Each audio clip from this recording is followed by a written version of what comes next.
দোস্ত দরদ সিনেমাটি দর্শক খরায় ভুগছে, রিভিউ নেতিবাচক। এমনকি দরদ সিনেমা নিয়ে পাইরেসির ঘটনাও ঘটেছে। আর ঠিক এই সময় সাকিব খান দাবি করছেন চলতি বছরের সর্বোচ্চ কালেকশন নাকি দরদ থেকে এসেছে। এন্ড সেকেন্ড নিউজটি থাকবে দোস্ত 2014 সালের 19 জুলাই ব্রাজিলের মিনাইরাও স্টেডিয়ামে জার্মানির কাছে 7-1 গোলে হেরেছিল ব্রাজিল।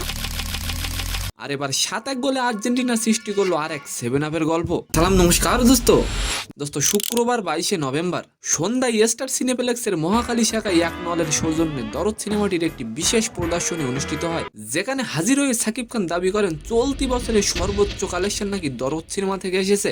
হাইয়েস্ট ওপেনিং ছিল হচ্ছে দরদের। দোস্ত 15 নভেম্বর দেশের 84টি প্রেক্ষাগৃহে মুক্তি পায় সাকিবের দরদ সিনেমাটি।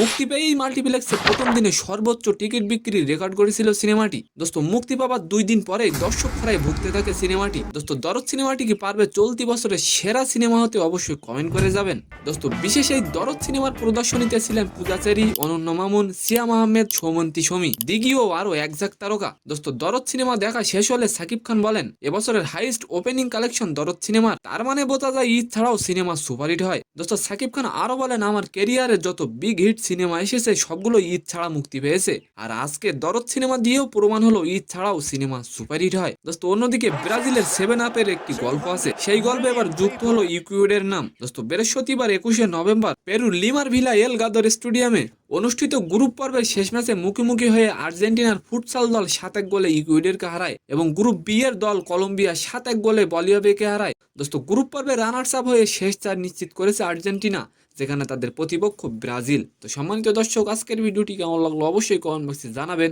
আর ভিডিওটি যদি ভালো লাগে অবশ্যই একটি লাইক দিয়ে আমাদের চ্যানেলটিকে সাবস্ক্রাইব করে দিবেন। ধন্যবাদ।